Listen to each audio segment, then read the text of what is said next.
여기 이렇게 중앙아시아 음식 거리가 있구나. 사마르칸트 우즈베키스탄 도시 아니에요? 3사구나 이거. 코하 커피 홍보 막내 홍막입니다.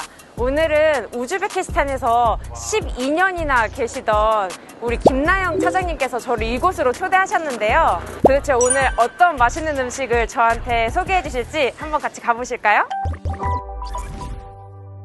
이곳은 동대문에 있는 그랜드 사마르칸트라는 식당인데요. 우즈베키스탄 현지인이 운영하는 식당이라고 합니다. 이곳에서 음식을 먹으면서 김나영 차장님과 이야기 나눠볼게요. 차장님 안녕하세요. 안녕하세요. 한국국제보건의료재단에서 근무하고 있는 김나영이라고 합니다. 저는 2009년 11월에 우즈베키스탄에 가서 이제 12년 10개월 동안 파견 근무를 마치고 작년 9월에 귀국했습니다. 차장님, 저희가 오늘 여기 촬영하려고 이것저것 제가 막 소품이나 이런 거를 부탁드렸는데요. 이거는 뭐예요? 우즈베키스탄 같은 경우에는 좀 강렬하고 화려한 색상을 좋아하세요. 이제 옷이나 이런 것도 화려한데 저는 이 테이블보가 되게 마음에 들더라고요. 파란색, 보라색, 원색적인 색깔을 가장 화려하게 보여줄 수 있고요. 주변에 보시면 이런 그릇 같은 경우도 원색을 많이 썼잖아요. 저 이거 너무 궁금했는데요.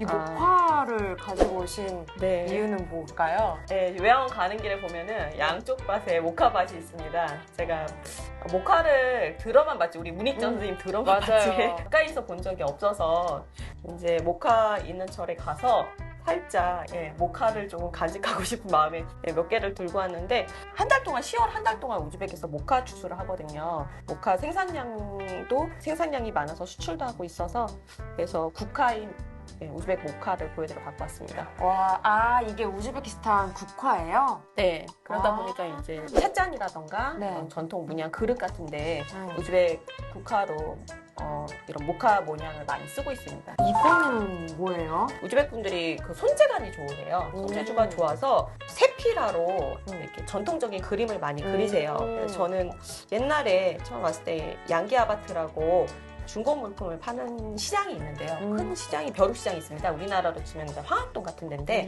거기 돌아다니면서 예쁜 우즈벡 그림들을 좀 간직하고 싶어서 그림도 이렇게 남자, 여자 해서 되게 작은 불꽃까지도 아름답게 꾸며져 있습니다. 그렇네요. 네. 손재간이 좋다고 하면은 이제 보면은 천이나 이런 데 모양 내는 걸 좀 좋아해요. 화려한 걸 좋아하다 보니까 이제 가방 같은 경우에도 아까 핸드메이드 말씀드렸죠. 꽃이나 이런 걸 수놓아서 목도리나 모자 이렇게 우즈벡 도프라는 전통 무슬림 모자도 있거든요.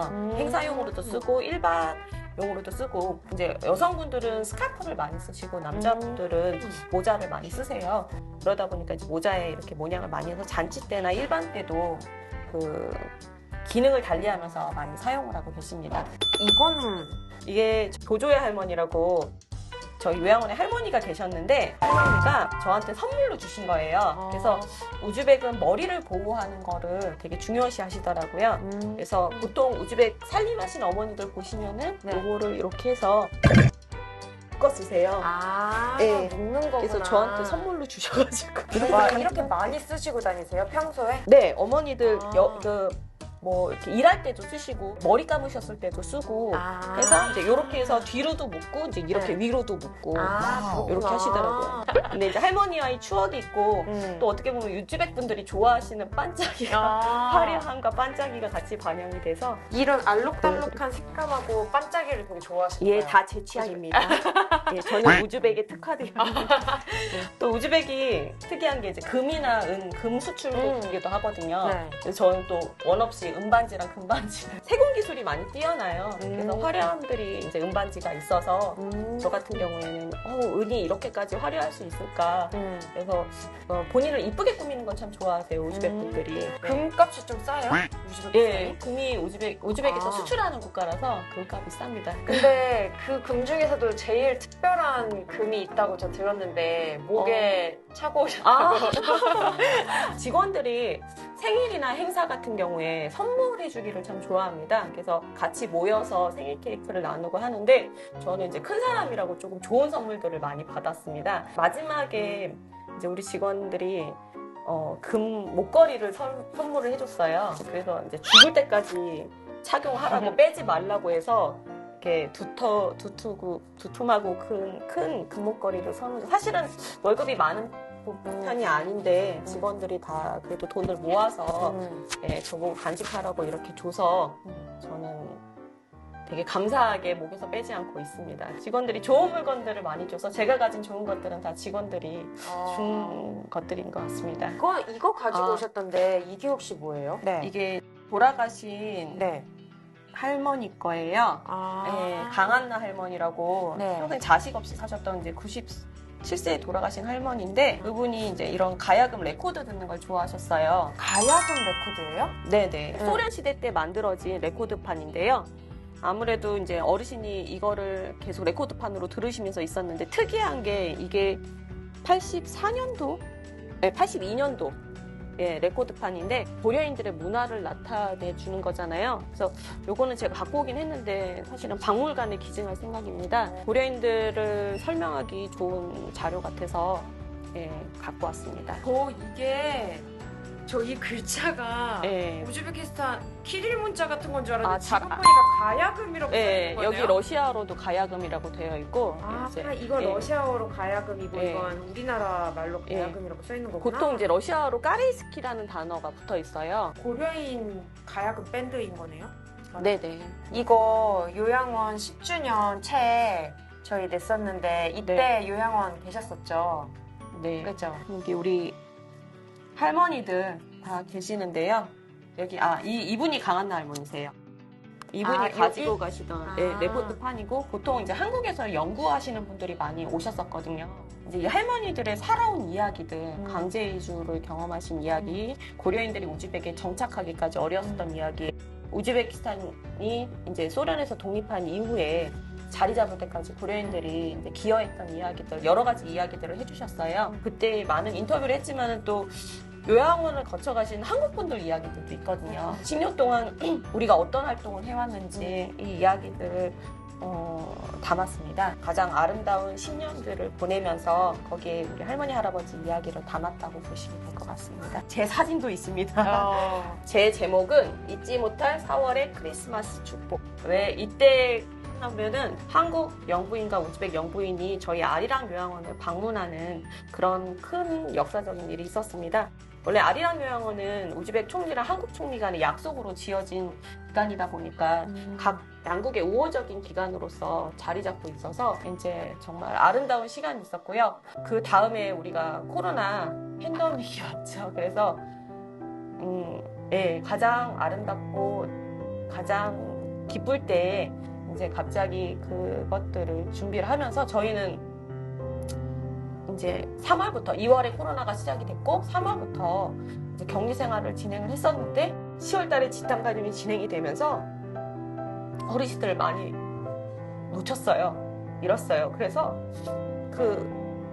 그래서 그 이후에 1년 동안 코로나 대응을 하고 그 이후에 나머지 어르신들 빈자리를 채우려고 우즈벡에서 1년 더 있다가 귀국을 하게 됐습니다. 저 코로나만 얘기하면 눈물이 나와서 저희 휴지를 좀 네, 가장 많이 힘들었고 우리 직원들 정말 많이 고생을 했고 어르신들도 많이 고생을 했고 조금 어려웠던 한 해라고 생각을 합니다. 그래서 이제 코로나라는 것도 사실은 좀 약간 코로나라는 것도 자체도 힘들긴 했지만은 개인적으로 어르신들을 책임지는 입장에서 어르신들을 떠나보냈다는 게 그게 많이 힘들었어요. 죄송합니다. 그러셨을 것 같아요.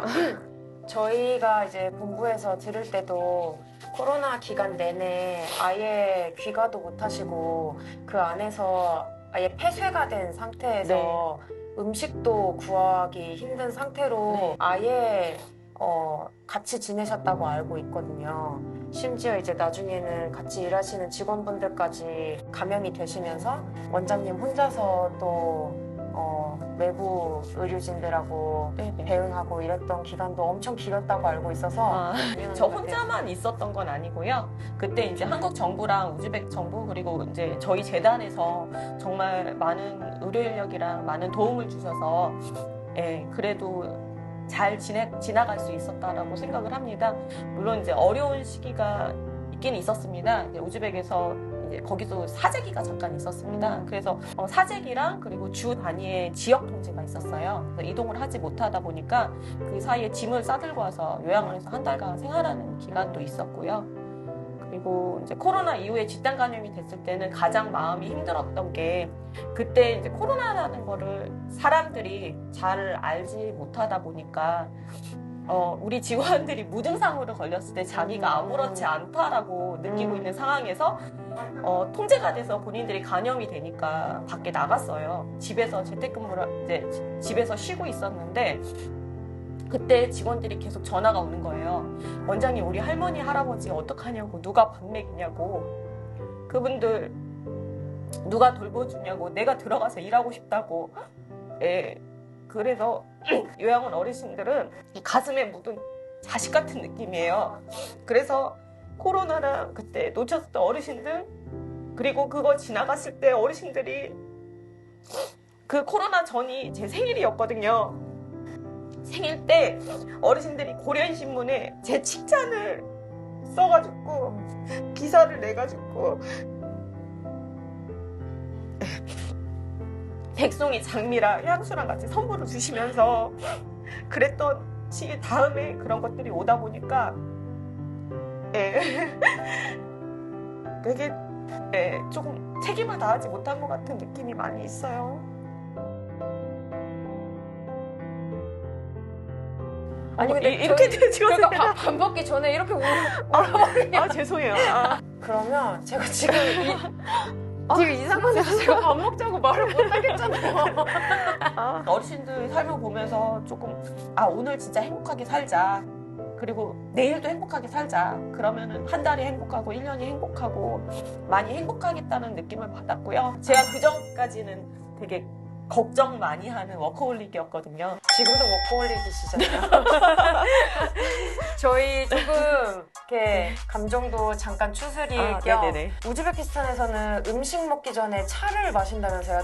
보통 이제 손님이 오면은 지나가는 사람 불러서라도 차를 대접하는 문화가 있습니다. 그래서 과자랑 뭐 초콜릿, 사탕 이런 거 같이 대접을 하거든요. 그러면 아니면 이제 이런 견과류, 근데 이제 말린 자두랑 건포도, 그리고 말린 메론, 그리고 메론? 땅콩에, 건포도랑 뭐 땅콩에 있는 것들이랑 이렇게 해서 요거는 이제 설탕을 묻힌 거예요. 설탕 묻힌 땅콩 이런 식으로 해서 요런 견과류랑 바가류랑 같이 이런 차 문화를 즐기는 것들이 유행이라서 일단 저희 메뉴 시키기 전에 차 같이 드시고 네. 저도 좀 진정하고 그럴까요? 그러면 우즈벡 사람들은 집에 이런 화덕이 다 있어요? 네, 있어요. 집에 화덕이 있어요?